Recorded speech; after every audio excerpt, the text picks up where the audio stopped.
تو کون ہے اے شخص اور تو نے خداوند را آپ کا عذاب کیوں خریدا ہے؟ اس نے کہا، کیا تمہارے خداوند نے تم سے یہی کہا ہے کہ تم بستیوں کو اس طرح تاراج کرتے پھرو، یہاں کے معصوم لوگوں کو اس طرح پریشان کرو؟ کیا تیرا تعلق اس بستی سے ہے؟ اس نے پوچھا۔ پہلے میری بات کا جواب دو۔ پوری مملکت خداوند را آموز کے زیر نگیں ہے۔ وہ ہر شخص کی جان و مال کا مالک ہے اور اس کے غلاموں کو حق ہے کہ اس کی قلمرو کے ایک ایک چیز کو حسب ضرورت اپنے استعمال میں لائیں۔ کیا تو را آموز کے اس فرمان کو قبول نہیں کرتا؟ نہیں، میں نے جواب دیا، اور ایک بار پھر تلوار نیام سے نکل آئی۔ لوگ دانت پیسنے لگے، لیکن اس شخص نے ہاتھ اٹھا کر لوگوں کو روکا اور حیرت بھری نظروں سے مجھے گھورنے لگا۔ کیا تو خداوند کے فرمان کا باغی ہے؟ میں تمہارے خداوند کو نہیں جانتا، میں نے کہا۔ کیا تو اس قلمرو کا باشندہ نہیں؟ نہیں، میں نے جواب دیا۔ نہیں، اس نے تعجب سے کہا، پھر تو کہاں سے آیا ہے؟ آسمانوں سے۔ ہاں، میں پرسوں رات آسمان سے اترا ہوں۔ تمہارے یہ ہتھیار میرے بدن پر کند ہیں، تمہاری طاقت میرے سامنے ہیچ ہے۔ اگر تم مجھ سے جنگ کرو گے تو میں ایک ایک کر کے تمہیں قتل کروں گا۔ چنانچہ بہتر ہے کہ تم میرے ساتھ اچھا سلوک کرو، مجھے اپنے خداوند کے سامنے لے چلو، میں اسے اپنے بارے میں بتاؤں گا، اس کے بارے میں جانوں گا۔ تم آسمان کے باشندے ہو؟ اس نے حیرت سے کہا۔ ہاں، میں نے جواب دیا۔ کیا تم آمون کے ہرکارے ہو؟ آمون ازل کا دیوتا۔ ہاں، آمون نے مجھے یہاں بھیجا ہے۔ اور سپاہی کا چہرہ فق ہو گیا۔ وہ واپس پلٹا اور اس نے چیخ کر کہا، اے لوگوں، اے بہادر انسانوں، اسے کچھ نہ کہو، اس کا احترام کرو۔ یہ وہ ہے جس کی خداوند نے پیشن گوئی کی تھی۔ ہاں، یہ وہی تو ہے جسے آنا تھا اور وہ آ گیا تھا۔ دیکھو اس کے چمکدار جسم کی طرف، کیا اس میں آمون کی چمک نہیں ہے؟ غور کرو اس پر، شرم کرو خود پر کہ تم اسے نہ پہچان سکے۔ اپنی گھوڑوں کی پشت خالی کر دو کہ اس کی تعظیم واجب ہے۔ اور میں نے دیکھا پروفیسر کہ آہن پوش جیالے گھوڑوں سے کود گئے، وہ سب سجدے میں گر گئے تھے۔ اور پروفیسر، یہ کیفیت ماقبل تاریخ کے انسان سے جدا نہ تھی۔ غور کرو پروفیسر، طاقت کا فلسفہ، طاقت ہر دور میں جاری رہی۔ اگر میں طاقتور نہ ہوتا، اگر میں ان کو شکست نہ دیتا، تو شاید وہ میری بات تسلیم نہ کرتے۔ وہ بھی طاقت کے پجاری تھے، طاقت کے سامنے جھک گئے تھے۔ انسان ہر دور میں طاقت کے سامنے جھکتا آیا ہے۔ میں بتا چکا ہوں پروفیسر، میں نے مذاہب کے بارے میں بھی تحقیق کی ہے۔ میں کسی مذہب کی توہین نہیں کروں گا۔ بہت سے مذاہب اچھی تعلیمات لے کر آئے، انہوں نے بہتری کے راستے سکھائے، انسانی حقوق کا احساس دلایا، لیکن انہیں ماننے والے کس طرح ان کے سامنے جھکے؟ کیا پہلے انہوں نے ان مذاہب سے سرکشی نہیں کی اور اس کے بعد انہوں نے طاقت کی برتری تسلیم نہیں کی؟ پروفیسر کے انداز میں بے چینی پیدا ہو گئی، جسے اس نے محسوس کر لیا اور وہ رک گیا۔ پھر چند ساعت کے بعد بولا، کیا بات ہے پروفیسر، آپ کچھ کہنا چاہتے ہیں؟ ہاں، میرا خیال ہے مذاہب کے بارے میں تمہاری تحقیق ناقص ہے، پروفیسر نے جرأت سے کہا۔ ممکن ہے پروفیسر، میں آپ کو بتا چکا ہوں پروفیسر کہ میں صرف ایک محقق رہا ہوں۔ میں نے کسی چیز کو دیکھا، اسے پرکھا اپنے انداز میں، اور پھر اس کے بارے میں جو کچھ محسوس کیا اس پر بھروسہ کر لیا۔ میں محقق ضرور ہوں، مبلغ کبھی نہیں رہا۔ میں نے اپنی معلومات اپنی ذات تک محدود رکھی۔ اگر آپ مذاہب کے بارے میں مجھے کچھ سمجھا سکیں تو میری معلومات میں اضافہ ہوگا۔ میں تمہاری وسیع النظری اور فراخ دلی کی قدر کرتا ہوں۔ میں خود بھی ایک افضل اور اعلیٰ مذہب کا پیرو ہوں۔ میرے مذہب نے انسانی طاقت کو تسلیم نہیں کیا ہے۔ ہم سب خدا کو مانتے ہیں اور اس کی برتری کے قائل ہیں۔ میں نے غلط نہیں کہا ہے پروفیسر، بے شک آپ کا دین بہت مستحکم ہے، اس کی خوبیاں انسانیت کے ستون ہیں، لیکن میں صرف طاقت کی بات کر رہا ہوں۔ اپنے مذہب سے قبل آپ جو کچھ تھے وہ انسانیت کے لیے نقصان دہ تھا۔ آپ کو انسانیت کے حقوق یاد دلائے گئے، ایک ایسی طاقت کے حوالے سے جو آپ پر حاوی ہے۔ اگر آپ اس طاقت کے مقابل آ سکتے تو شاید اسے تسلیم نہ کرتے۔ گویا یہاں بھی طاقت مسلم رہی۔ ہاں، اس وقت طاقت کے عطا کردہ انعامات کو آپ نے علم کی روشنی میں دیکھا تو وہ اس طاقت کے لیے کچھ نہ تھے، بلکہ آپ کی بھلائی انسانیت کی بھلائی کے لیے تھے۔ چنانچہ میرا مطلب صرف انسانی طاقت سے ہی نہیں ہے۔ ہاں، ہم خدا کی برتری کے قائل ہیں اور اپنے مذہب کو سچا تسلیم کرتے ہیں۔ یقیناً یقیناً، چنانچہ میں صرف طاقت کا ذکر کر رہا تھا۔ وہ لوگ بھی اپنی طاقت کے سامنے سربسجود تھے۔ مجھے یہاں بھی اسی ڈھونگ کا سہارا لینا پڑا تھا جو پہلے میرے کام آیا تھا۔ تب میں نے انہیں اٹھایا اور وہ مجھے گھوڑے پر بٹھا کر لے چلے اپنے خداوند کے سامنے۔ بالکل وہی کیفیت تھی جو تاآس کے دور کی تھی۔ تاآس اور دوسرے لوگوں نے بھی اپنا دفاع کیا تھا۔ لاش وہیں چھوڑ دی گئی تھی۔ سپاہی میرا بڑا احترام کر رہے تھے۔ میں سفر کرتا رہا۔ راستے میں بہت سی بستیاں آئیں، رات بھی ہوئی، لیکن ان راتوں کو وہ بستیوں کو تاراج نہ کر سکے۔ مجھے اس بات کی خوشی تھی، اور اب میں فرعون کے دربار کی طرف جا رہا تھا۔ میں خود کو اس پرجلال شہنشاہ کا سامنا کرنے کے لیے تیار کر رہا تھا۔ یہاں تک کہ ہم ممفس میں داخل ہو گئے۔ سپاہی مؤدبانہ انداز میں مجھے لے کر چل رہے تھے۔ میں نے اس شہر کی گلی کوچوں بازاروں کو دیکھا۔ بلا شبہ یہ انسانی ذہن کی ارتقاء کا ثبوت تھا۔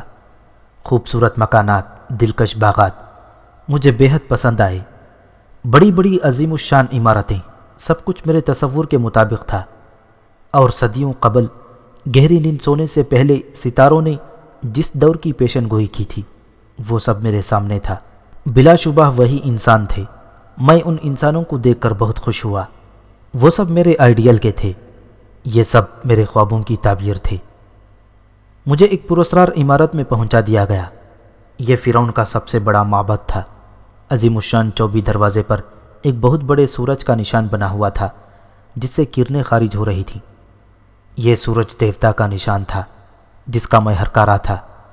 سورج درمیان میں شق ہوا اور کواڑ کھل گئے۔ تب سپاہی باہر رک گئے اور صرف 8 سپاہیوں کا ایک دستہ مجھے لے کر اندر داخل ہوا۔ یہاں لمبے لمبے چوغوں اور لمبی داڑھیوں والے بہت سے لوگ موجود تھے۔ سپاہیوں نے زمین پر گر کر ان کے پیروں کو بوسہ دیا اور پھر میرے بارے میں بتایا۔ لمبی داڑھی والے چونک چونک کر مجھے دیکھنے لگے، پھر وہ میرے قریب آ گئے۔ کئی نے میرے جسم کو چھو کر دیکھا۔ پھر ان میں سے ایک نے سپاہی سے کہا، تم پر آعون کی برکتیں ہو، خداوند را آموز تم پر مہربان رہے۔ تم نے جو کچھ بتایا بلا شک کاہن اعظم کی پیشن گوئی کے مطابق ہے۔ اسے چھوڑ جاؤ، کاہن اعظم ہی یہ خوشخبری اہل مصر کو سنائے گا، بشرطے کہ اس کا دعویٰ سچ ہو۔ واپس جاؤ، ہم اسے کاہن اعظم کے سامنے پیش کر دیں گے۔ کاہنوں نے کہا اور سپاہی رکوع میں جھکے اور پھر ان کی طرف پشت کیے بغیر واپس لوٹ گئے۔ بوڑھے کاہنوں کا ایک جم غفیر میرے ارد گرد پھیل گیا تھا۔ وہ مجھے کسی عجوبے کی طرح دیکھ رہے تھے اور آپس میں میرے بارے میں تبصرے کر رہے تھے۔ یہ عجیب ضرور ہے، لیکن کاہن اعظم کی پیشن گوئی اتنی جلدی پوری ہو جائے گی، ابھی تو وہ وقت نہیں آیا۔ یہ تو کاہن اعظم کو معلوم ہوگا، ایک دوسرے بوڑھے نے کہا۔ کاہن اعظم تو معبد میں موجود نہیں ہے۔ ہاں، انہیں خداوند را آموس نے کسی اہم مشورے کے لیے طلب کیا ہے۔ لیکن اس سے کچھ معلوم تو کرو، اس سے گفتگو تو کرو، دوسرے نے کہا۔ کیا یہ ہماری بات سمجھے گا؟ اگر یہ آمون کا ہرکارا ہے تو اسے کیا نہ آتا ہوگا، ایک بوڑھے نے کہا۔ تم کاہن اعظم کی خدمت میں جاؤ اور انہیں اس کی آمد کی خبر کرو۔ مبادہ یہ ضروری ہے اور ہماری تاخیر ہمارے لیے موجب پریشانی نہ ہو۔ میں جاتا ہوں، ہر چند کہ میں بھی اس گفتگو میں شریک ہونا چاہتا ہوں جو اس سے کی جائے گی، لیکن میرے سپرد جو ذمہ داری کی گئی ہے اسے پورا کرنا بھی ضروری ہے، کاہن نے کہا اور خاموشی سے باہر نکل گیا۔ میں سرخ پتھروں سے بنے ہوئے معبد کو، اس بڑے ہال کو دیکھ رہا تھا جس میں چاروں طرف دیوی دیوتاؤں کی تصویریں بنی ہوئی تھیں۔ ان میں بے شمار تصویریں قدیم تھیں اور کچھ جدید، سینکڑوں نقوش تھے اور لاتعداد کہانیاں ان تصویروں میں چھپی ہوئی تھیں۔ چاروں طرف سرسری نگاہ ڈال کر میں بوڑھوں کے اس ہجوم کی طرف متوجہ ہو گیا جس کے چہرے پر عجیب سے تاثرات تھے۔ وہ میری طرف سے بے اعتبار بھی تھے اور مجھ سے خوفزدہ بھی۔ تب ایک بوڑھے کو مجھ سے گفتگو کے لیے منتخب کیا گیا۔ کیا تو ہم سے گفتگو کرے گا سورج کے نمائندے؟ اس نے پوچھا۔ ہاں، میں تمہاری تسلی کے لیے تم سے گفتگو کروں گا، میں نے کہا۔ کیا خداوند کے غلاموں نے سچ کہا؟ کیا در حقیقت تو آمون کا نمائندہ ہے؟ ان کا کہا درست ہے، تم مجھے وہی پاؤ گے جو تمہاری توقع ہے۔ لیکن تیرا نزول، مقدس کاہن تو اس سنگی بت کی تحریک کے منتظر تھے جو معبد کے ایک کونے میں استیدا ہے۔ آمون تمہارا دیوتا ہے، تمہارا محکوم نہیں کہ سب کچھ تمہاری مرضی کے مطابق کرے۔ اس نے جو بہتر سمجھا وہ کیا، میں نے ترش روئی سے کہا، اور وہ سب کام گئے۔ بے شک وہ اعلیٰ و رافع ہے، وہ قادر ہے کہ جو چاہے کرے۔ کیا تیرے جسم کی چمک آمون کا پرتو ہے؟ ہاں، یہ تمہاری عقلوں کے لیے مشعل ہے، میں نے کہا۔ کیا مصر کی قسمت میں بلندی ہے؟ کیا فرعون چہرم کو سرفرازی ہے؟ کیا اس کی خدائی محدود ہو جائے گی؟ یہ تمہیں بتانے کی باتیں نہیں، اور وہ کچھ نہ کرو جو تمہاری حیثیت سے بڑھ کے ہے۔ میں سالموس سے گفتگو کروں گا، میں نے کہا، اور ان کے چہرے لٹک گئے۔ انہوں نے مجھے ایک سنگ کے سیاہ پر بیٹھنے کے لیے کہا، اور اس کے بعد کوئی کچھ نہ بولا، لیکن چہروں سے وہ سب بڑے بے تاب معلوم ہوتے تھے، اور نہ جانے کیا کیا سوچ رہے تھے وہ اپنے دلوں میں۔ ان کی خاموشی نے مجھے سوچنے کے مواقع فراہم کر دیے۔ میں چالاکی سے ان کے الفاظ کی روشنی میں اپنی آئندہ گفتگو کا لائحہ عمل تیار کرنے لگا۔ کاہن مجھے عجیب عجیب نگاہوں سے دیکھ رہے تھے۔ مجھے اس معبد کے در و دیوار بڑے پراسرار معلوم ہو رہے تھے۔ اس کی چھت بے حد بلند تھی، دیواروں پر بنے ہوئے نقوش حیرت انگیز شکلیں لیے ہوئے تھے۔ فضا میں ایک عجیب سی بو پھیلی ہوئی تھی۔ بہرحال یہ ماحول بھی میرے لیے کافی دلکش تھا، اور نہ جانے اس معبد میں کیا ہو، لیکن میں ایک دم سب کچھ نہیں جان سکتا تھا۔ مجھے آہستہ آہستہ ہی ان کے بارے میں معلوم ہو سکتا تھا۔ کافی دیر گزر گئی۔ کاہن سنگی مجسموں کی طرح خاموش کھڑے تھے۔ تب پھر اچانک ہال کے دروازے پر قدموں کی آوازیں سنائی دیں۔ پھر دروازے میں ایک طویل القامت بوڑھا نظر آیا جس کی صحت قابل رشک تھی، حالانکہ اس کی عمر بہت زیادہ معلوم ہوتی تھی۔ اس کی داڑھی سینے سے نیچے لٹکی ہوئی تھی، مونچھیں داڑھی میں گم تھیں، بھویں بھی برف کی طرح سفید اور ضرورت سے زیادہ چوڑی تھیں، لیکن پورے چہرے پر سب سے جاندار چیز اس کی بڑی بڑی آنکھیں تھیں، سرخ آگ کی مانند آنکھیں جن میں مکاری اور چالاکی کوٹ کوٹ کر بھری ہوئی تھی۔ وہ میرے سامنے آیا، چند ساتھ مجھے دیکھا، اور پھر اچانک رکوع کے انداز میں جھک گیا، گویا اس نے مجھے تسلیم کر لیا تھا جو وہ سمجھ رہے تھے۔ دوسرے کاہنوں کی حالت اس سے بھی زیادہ خراب ہو گئی۔ وہ سب اوندھے منہ گر پڑے اور ان کے جسم کانپ رہے تھے۔ خوش آمدید آمون کے منظور نظر، خوش آمدید ہماری قسمتوں کے خالق، ہماری محبت، ہماری سعادت کو قبول فرما۔ زہ نصیب کہ تو ہمارے درمیان آیا، زہ قسمت کہ ہماری بے نور آنکھوں میں تجھے دیکھ کر روشنی آئی۔ اٹھو مقدس کاہنوں، جشن چراغاں کرو، منادی کرا دو پورے مصر میں کہ وہ آ گیا ہے جو ہمارے لیے برکتیں لایا ہے۔ جاؤ ایک ایک چپے کو روشن کر دو۔ کاہن اٹھے اور جلدی جلدی باہر جانے لگے۔ تب بوڑھا کاہن آہستہ آہستہ میرے نزدیک آ گیا۔ وہ بہت غور سے مجھے دیکھ رہا تھا، اور میں نے اس کے ہونٹوں پر ایک طنزیہ مسکراہٹ محسوس کی۔ ہمیں خوشحالی کی دعا دے آمون کے پیامبر، ہمیں بتا کہ تو کون سا نیا دین لے کر آیا ہے۔ اس نے کہا، نہیں، میں تمہارے لیے صرف برکتیں لایا ہوں، میں تمہارے ہاتھ مضبوط کرنے آیا ہوں۔ لیکن تیرے جسم پر یہ چمک کیسی ہے؟ کیا رات کی تاریکی میں یہ معدوم ہو جاتی ہے؟ نہیں، رات کو یہ چمک اور بڑھ جاتی ہے۔ کیا سرد پانیوں کی گہرائیوں میں چمک گم ہو جاتی ہے؟ نہیں، پانی اس سے اور چمک جاتا ہے۔ تب تو عظیم ہے، لیکن کیا تیرے جسم کی قوت روئے زمین کے انسانوں سے اعلیٰ ہے؟ ہاں، تمہاری دنیا کے لوگ میرا کچھ نہیں بگاڑ سکتے۔ تب تو عظیم ہے، بوڑھے نے مخصوص انداز میں کہا۔ لیکن خداوند را آموز، وہ میرے قول کو صادق پائے گا، تب تو برتر ہے ہم سب سے۔ لیکن ہمیں بتا، ہم تیری خوشنودی حاصل کرنے کے لیے کیا کریں؟ ہم تجھے کیسے خوش کریں؟ اور تو یہ بھی بتا کہ تو نے کون کون سے راستے اپنائے، ہمیں درس دے کہ ہم قوموں پر غلبہ کیسے حاصل کریں۔ بوڑھا کاہن بولا، اور میں نے اس چالاک انسان کی باتوں پر غور کیا۔ مجھے یہ بوڑھا حد سے زیادہ فریبی اور مکار معلوم ہوا۔ بہرحال پروفیسر، میری عمر ان سے لاکھوں سال زیادہ تھی، وہ میرے سامنے کیا حیثیت رکھتا تھا؟ چالاک بوڑھا انتہائی عیاری سے مجھ سے میرے بارے میں سوال کر رہا تھا۔ بظاہر اس کے ہر سوال سے عقیدت جھلک رہی تھی۔ وہ سب کچھ پوچھ لینا چاہتا تھا، لیکن میں بھی کائیان تھا، اسے تسلی بخش جواب دیتا رہا۔ کاہن میرے بارے میں منادی کرنے چلے گئے تھے۔ بوڑھے کاہن نے مجھ سے بہت سے سوالات کیے اور پھر مجھ سے میرے مجسمے کے نزدیک چلنے کی درخواست کی۔ میں اٹھ گیا۔ مجھے تو خود معبد دیکھنے کا شوق تھا۔ ایک دروازے سے گزر کر ہم نے زمین کی گہرائیوں میں جانے والی سیڑھیاں طے کرنا شروع کیں، اور عجیب تھیں یہ سیڑھیاں پروفیسر، کہ شاید ان کا اختتام زمین کی آخری تہہ میں جا کر ہوا تھا۔ نیچے سخت گھٹن اور بدبو تھی، لیکن کاہن اعظم کی آنکھیں اسی طرح چمک رہی تھیں۔ میں اس گھٹن سے پریشان نہیں تھا۔ کاہن اعظم کا خیال تھا کہ شاید اس خوفناک تاریکی میں میں اندھا ہو گیا ہوں، لیکن اس بیچاری کو کیا معلوم تھا کہ میں بھی اسی طرح دیکھ سکتا ہوں جس طرح دن میں اس وقت جب سورج چمک رہا ہو۔ سیڑھیاں ختم ہو گئی تھیں اور اب ایک عظیم الشان ہال نظر آ رہا تھا جس میں ایک مجسمہ نصب تھا، سیاہ رنگ کے پتھر سے بنا ہوا ایک خوفناک مجسمہ جو تاریکی کا جزو ہی معلوم ہو رہا تھا، لیکن ان کے لیے جو تاریکی کے عادی نہ ہوں۔ تو کیا دیکھ رہا ہے؟ کاہن نے پوچھا۔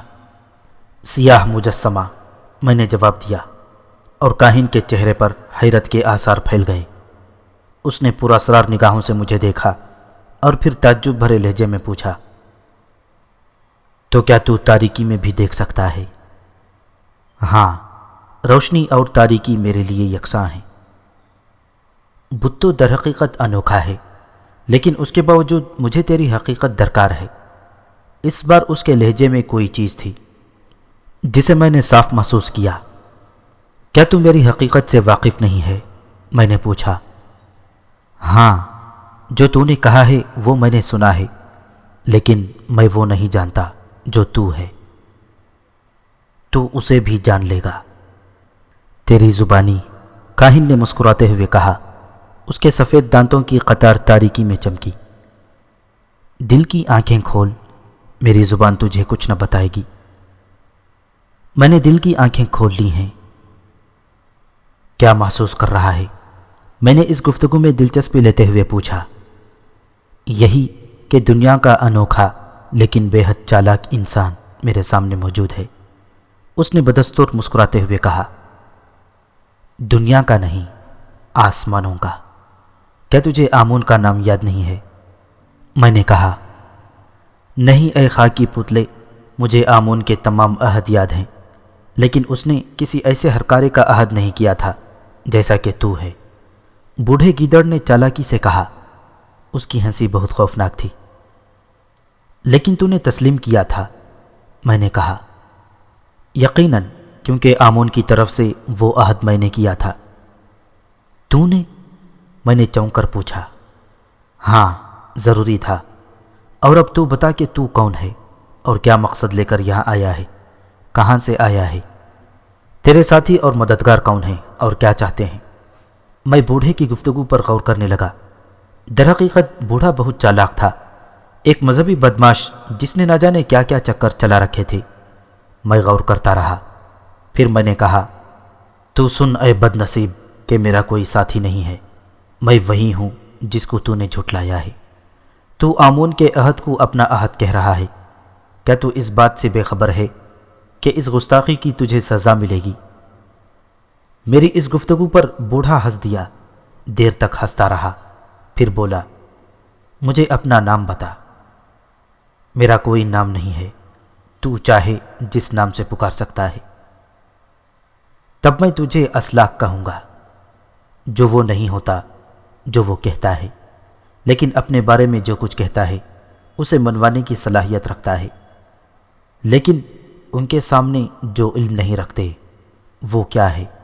بوڑھے نے کہا، تجھ پر آمون کا عتاب نازل ہوگا۔ میں نے کہا، ہاں اگرچہ تو سچا ہو، لیکن تو سچا نہیں ہے، تو وہ ہے جو میری تخلیق ہے۔ خود تیری حقیقت کیا ہے یہ تجھے بتانا ہوگا۔ مجھے بتا کہ تیرے جسم کی چمک کا راز کیا ہے۔ یہ پرتو ہے فرعون کا۔ غلط کہا تو نے، فرعون کو تجھ سے کیا نسبت؟ وہ نہیں بھیجتا انہیں اپنا کہہ کر جو اس جیسے نہ ہو، اور تو ہم جیسا ہے۔ تو سن اے مکار کہ تو دنیا میں آیا فرعون کا جھوٹا نمائندہ بن کر۔ اب میں نے پیش کیا تجھے اس کے سامنے جس میں زندگی دوڑ جائے گی۔ ایک دن تو اس نے غضب کیا تجھ پر اور تو نیست و نابود ہو گیا۔ یہ کہانی پہنچے گی ان تک جو تیری آمد کی خبر سن چکے، اور کل وہ دیکھیں گے اس کے مردہ جسم کو کہ موت جس پر واجب نہیں ہے۔ بوڑھے نے کہا، اور اچانک میرے پیروں کے نیچے سے زمین نکل گئی اور میں تحت الثری میں جا گرا۔ بے شک پروفیسر، میں انتہائی گہرائیوں میں گرا تھا، جہاں میرے علاوہ کوئی اور گرتا تو اس کی ہڈیاں ریزہ ریزہ ہو گئی ہوتی، لیکن میں تو انوکھی زندگی کا مالک تھا۔ زمین پر گرنے کے بعد میں کھڑا ہو گیا اور میں نے اپنے گرد و پیش دیکھا۔ تب مجھے بے شمار خوفناک سانپ پھنکارتے نظر آئے جن کی آنکھوں سے شعلے نکل رہے تھے۔ میں نے انہیں دیکھا اور وہاں ایسی چیز تلاش کرنے لگا جس سے ان پھنکارنے والوں کو کچل سکوں، اور ایسی چیزوں کی وہاں کمی نہیں تھی۔ بڑی غلیظ اور ناہموار جگہ تھی جہاں بے شمار پتھر پڑے ہوئے تھے۔ میں نے ایک پتھر اٹھایا لیکن اس کے وزن سے متعجب ہو گیا، وہ بہت ہلکا تھا۔ تب مجھ پر اس کا راز کھلا، وہ انسانی کھوپڑی تھی اور کسی سانپ کو کچلنے کے لیے کارآمد نہیں تھی۔ میں نے اسے پھینک دیا اور اس جیسے دوسرے پتھروں پر غور کیا۔ تب مجھے بوڑھے شیطان کی کارکردگی کا پتہ چلا۔ یقیناً اس نے اپنے بے شمار دشمن اس خوفناک غار میں گرائے تھے جن کے خشک اعضاء یہاں بکھرے پڑے تھے۔ میرے ارد گرد بے شمار سانپ لہرا رہے تھے۔ نہ جانے کیوں انہوں نے ابھی تک میرے اوپر حملہ کرنے کی جرت نہیں کی تھی۔ تب پروفیسر، میں نے تلاش کر کے ایک وزنی پتھر اٹھایا اور سانپوں کے ایک غول پر دے مارا۔ لاتعداد پھنکاری گونج اٹھی، بہت سے سانپ پتھر کے نیچے آ کر کچلے گئے، اور پھر میں سانپوں کو کچلنے کا دلچسپ کھیل کھیلنے لگا۔ میں نے تاک تاک کر انہیں نشانہ بنایا اور بالآخر سانپ بھی بپھر گئے۔ انہوں نے انتقام کا نعرہ بلند کیا اور اجتماعی حیثیت میں مجھ سے آ لپٹے۔ ان کی تعداد بے شمار تھی۔ وہ میری پنڈلیوں، گردن اور جسم کے دوسرے کھلے ہوئے حصوں میں منہ مار رہے تھے۔ اس طرح میں پریشان ہو گیا تھا اور انہیں اپنے جسم سے نوچ کر ہلاک کرنے میں مصروف ہو گیا تھا۔ اس کام میں کافی وقت گزر گیا۔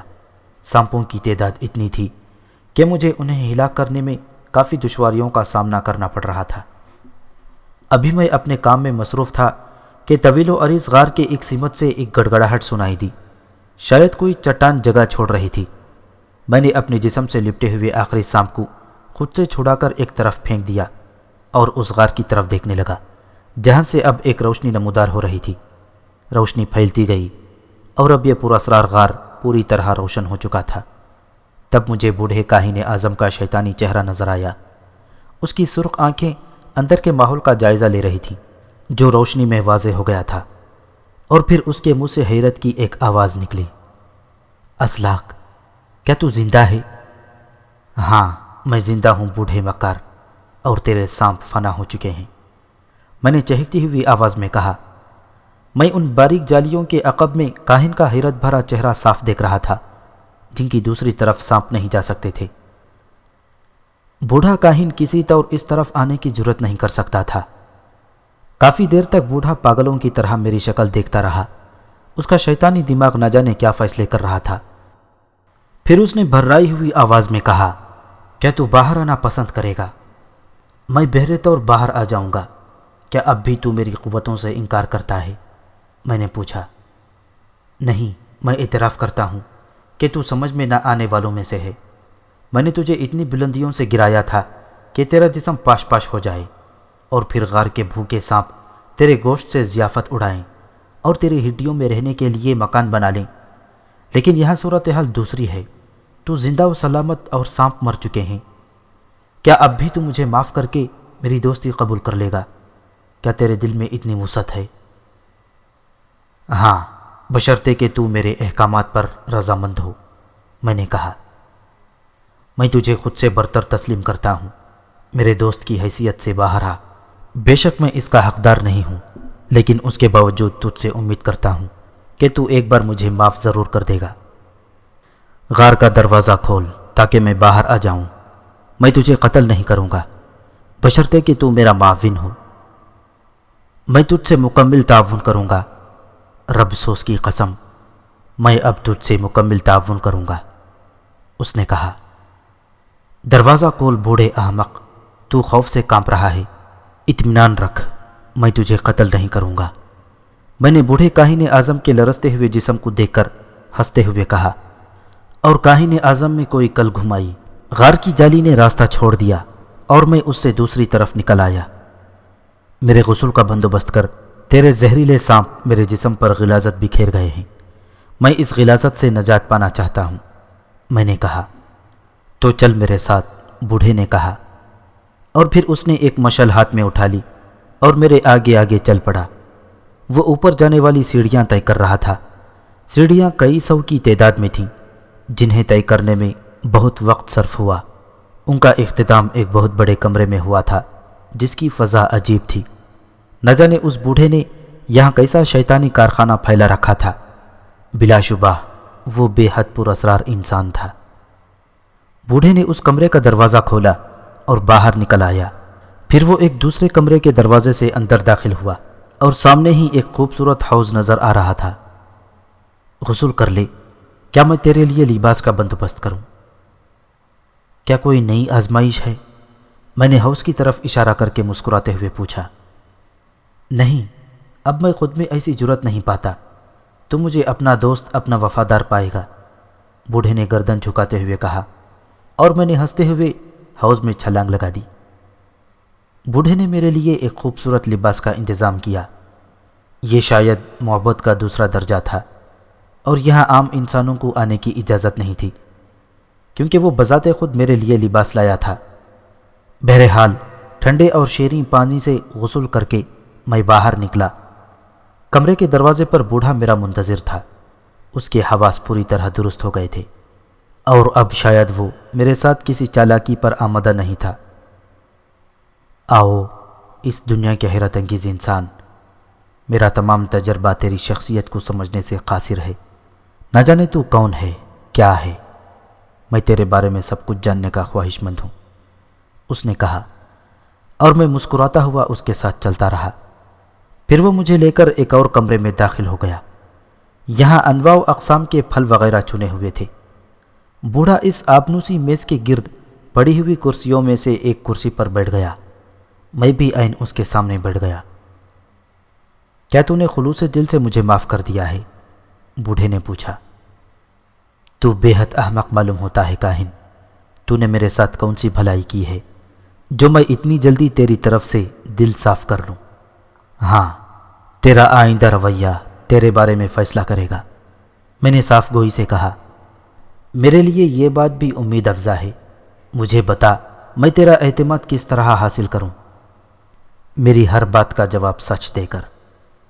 میں نے پھل اٹھا کر اسے دانتوں سے کترتے ہوئے کہا. مجھے منظور ہے، اس نے جواب دیا. تب تو مجھے بتا، تو مجھے آمون کا نمائندہ سمجھنے سے کیوں انکار کرتا ہے، جبکہ تو نے اس سے پہلے اپنے لوگوں سے اس کی پیشن گوئی کی ہے؟ میں نے کہا، اور بوڑھے کی گردن جھک گئی. اس کی پریشانی پر تفکر کی شکنیں پڑ گئی تھی. اگر تو برا نہ محسوس کرے تو اس سے قبل میں تجھ سے ایک سوال کروں، اس نے ایک گہری سانس لے کر کہا. اگر میں نہ چاہوں تو تجھے یہ حق نہ دوں، لیکن میری طرف سے اجازت ہے. بول، کیا سوال کرنا چاہتا ہے؟ مجھے بتا اے اجنبی انسان، تو کون سے قبیلے سے تعلق رکھتا ہے؟ میرا کوئی قبیلہ نہیں ہے. میں آسمان کا باشندہ ہوں، جیسا کہ میں نے کہا. کیا تیرے لوگوں میں کوئی مجھ جیسا ہے؟ اگر ہے تو مجھے بتا، ورنہ مجھے انوکھا انسان تصور کر. بے شک میری عمر نے تجھ جیسا عجیب انسان نہیں دیکھا۔ اچھا یہ بتا کہ را آموس کو خداوند مانتا ہے؟ میں اسے ایک حقیر کیڑے کی طرح مسل سکتا ہوں، پھر میں اسے خود سے برتر کیوں سمجھوں؟ میرا مقصد حل ہو گیا، اب میں تیرے سوال کا جواب دل جمعی سے دے سکتا ہوں۔ تو سن اے انوکھے شخص، آمون کے جس نمائندے کا خیال ان کے ذہنوں پر مسلط ہے وہ میری تخلیق ہے۔ بے شک آمون عظیم ہے، برتر ہے سب انسانوں سے، لیکن اس نے ایسا کوئی وعدہ نہیں کیا۔ یہ نمائندہ صرف تخلیق ہے کہ بہت سے امور میں جھوٹی تسلیوں کی ضرورت لازمی ہوتی ہے۔ بوڑھے نے کہا، اور میرے ہونٹوں پر مسکراہٹ پھیل گئی۔ بے بس بوڑھا خود ہی اپنا طلسم توڑنے پر مجبور ہو گیا تھا۔ میں اس کی آنکھوں میں دیکھتا رہا۔ تہذیب کی علمبرداری، مصر کی عظیم الشان سلطنت کا کاہن اعظم، جس کے اختیارات فرعون وقت سے کسی طرح کم نہیں تھے، جس کے کاندھوں پر را آموس کی سلطنت کا بار تھا، میرے سامنے ایک معمولی سا انسان بن کر رہ گیا تھا۔ وہ آنکھیں پھاڑ پھاڑ کر مجھے دیکھنے لگا۔ بے شک پروفیسر، وہ چالاکی اور مکاری میں اپنا ثانی نہیں رکھتا تھا، لیکن وہ کسی ایسے شخص کا کیا کرتا جسے وہ قتل ہی نہ کر سکتا ہو؟ سانپوں کے اس غار کے تصور سے ہی روح تن کے پنجرے کو چھوڑ کر بھاگ نکلنے پر غور کرتی ہے، لیکن میں نے اس کو سب سے بڑی سزا اس کا گھر تباہ کر کے دی تھی۔ اس کی مکاریاں میرے سامنے بے دست و پا تھیں۔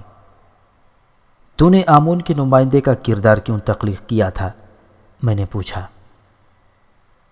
اپنی بقا کے لیے۔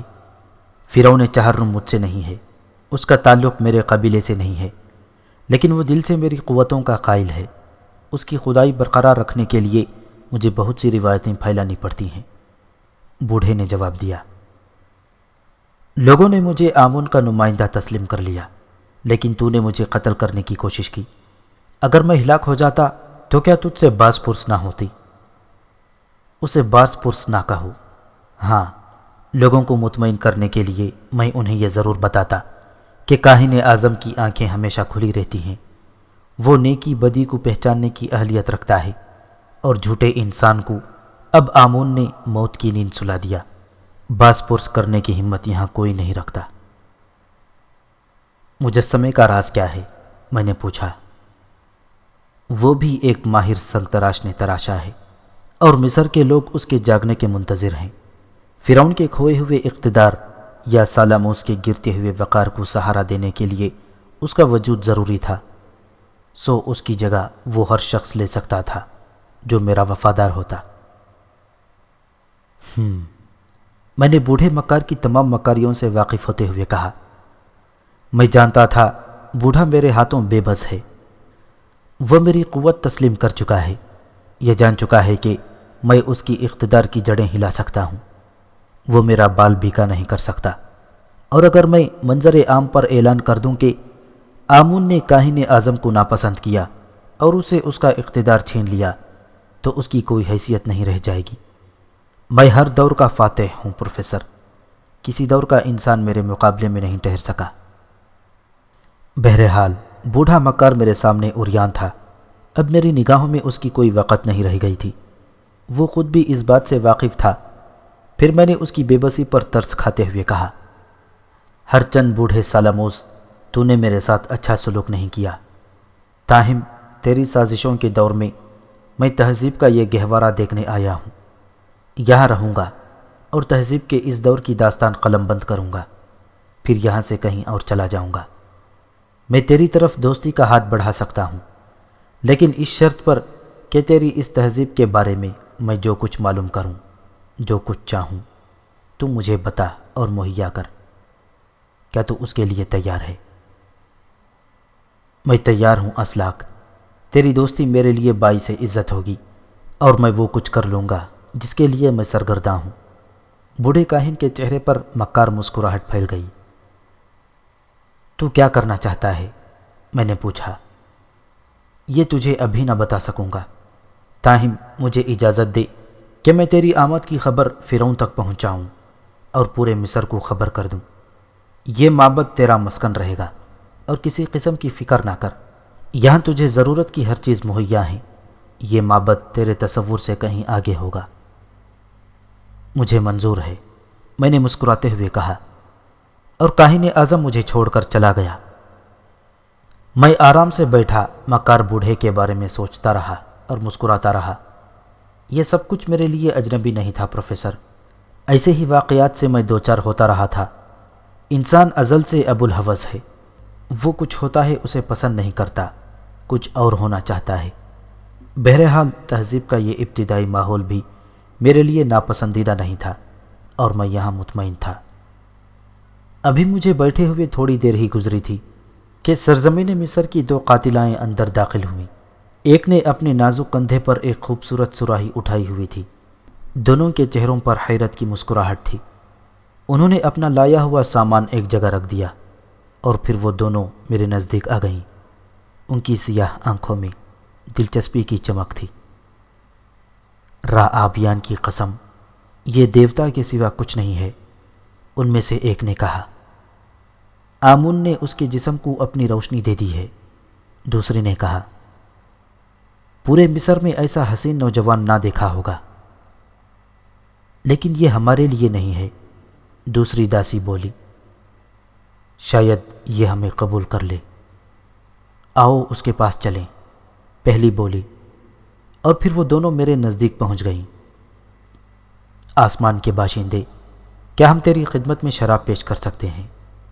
ان میں سے ایک نے پوچھا۔ تم دونوں کون ہو اور یہاں تمہارا کیا کام؟ میں نے پوچھا۔ ہم خادمائیں ہیں آقا، اور تمہاری خدمت کے لیے ہمیں بھیجا گیا ہے۔ کیا ہم تیری خدمت میں انگور کا شربت پیش کریں؟ ان میں سے ایک نے پوچھا۔ تمہیں سالموس نے بھیجا ہے؟ میں نے پوچھا۔ مقدس کاہن اعظم نے ہمیں تمہاری خدمت کے لیے مقرر کیا ہے، سو ہمارے جسم کا رواں رواں تمہاری خدمت کے لیے تیار ہے۔ سالموس واقعی ذہین ہے، وہ معلوم کرنا چاہتا ہے کہ میری ضروریات عام انسانوں سے مختلف تو نہیں ہیں۔ تو یہ حقیقت ہے کہ ظاہر کی نگاہ میں میں ایک عام انسان ہوں، لیکن میری حقیقت کیا ہے یہ بوڑھا کبھی نہیں سمجھ سکے گا کہ وہ میرے سامنے طفل مکتب ہے۔ لاؤ انگور کی شراب پیش کرو، میں پیاسا ہوں۔ اور لڑکیاں مجھے جام بھر بھر کر دینے لگیں۔ ان کے ہاں مرد چند جام میں لڑک جاتے ہوں گے، لیکن سراہی خالی ہونے کو تھی اور میری آنکھوں میں ہلکے سے سرور کے سوا کچھ نہ تھا، جس پر لڑکیاں انگشت بدنگاہ تھیں۔ بہرحال کافی دیر تک اٹھیلیاں کرتی رہیں اور میں ان کی شرارتوں سے لطف اندوز ہوتا رہا۔ پھر میں نے ان میں سے ایک سے کہا، تمہارا نام کیا ہے؟ ارسانہ، اس نے جواب دیا، جو مجھ سے خوب بے تکلف ہو گئی تھی۔ کیا اس رات تم میری تنہائی دور کر سکو گی؟ یہ میری خوش قسمت ہوگی، اس نے کہا۔ تب تم جاؤ تاکہ رات تک کے لیے ہمارے درمیان اجنبیت رہے، اور جب تم میرے پاس آؤ تو میں تمہارا استقبال ایک اجنبی حیثیت سے کروں گا۔ لڑکیوں نے سر جھکایا اور باہر نکل گئیں۔ میں تنہا رہ گیا اور بوڑھے کے بارے میں سوچنے لگا۔ چالاک بوڑھا کیا میری طرف سے مطمئن ہو گیا ہے، یا پھر وہ میرے لیے کوئی اور چال سوچ رہا ہے؟ اس نے اپنے بارے میں صاف گوئی سے سب کچھ بتا کر سچ مچ مجھے چکر میں ڈال دیا تھا، لیکن بس الجھن کے علاوہ اور کوئی بات نہیں تھی۔ میں بہرحال اس نئی تہذیب کے گہوارے کے بارے میں جاننا چاہتا تھا اور فرعون راموس سے بھی ملاقات کرنے کا خواہش مند تھا۔ میں تمہیں بتا چکا ہوں پروفیسر کہ اس کے بعد سے میں نے اپنی فطرت بدل دی تھی۔ میں ادوار کے انسانوں کی فلاح کی خاطر اب صرف اپنی معلومات کے لیے کام کرنا چاہتا تھا۔ ہاں، اپنے راستے کے پتھروں کو ہٹانے کے لیے مجھے جو کچھ کرنا پڑتا وہ بس کرنے کے لیے تیار تھا۔ اس ضمن میں ہی میں نے جو ضرورت سمجھی، کیا فرعون کے سپاہیوں کی ہلاکت بھی میرے اپنے ہی سلسلے کی ایک کڑی تھی؟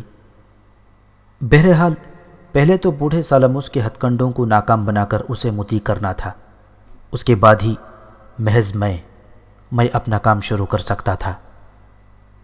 دوسری بات یہ کہ میں یہاں قید ہو کر نہیں رہنا چاہتا تھا، بلکہ سلطنت مصر کو گھوم پھر کر دیکھنا چاہتا تھا۔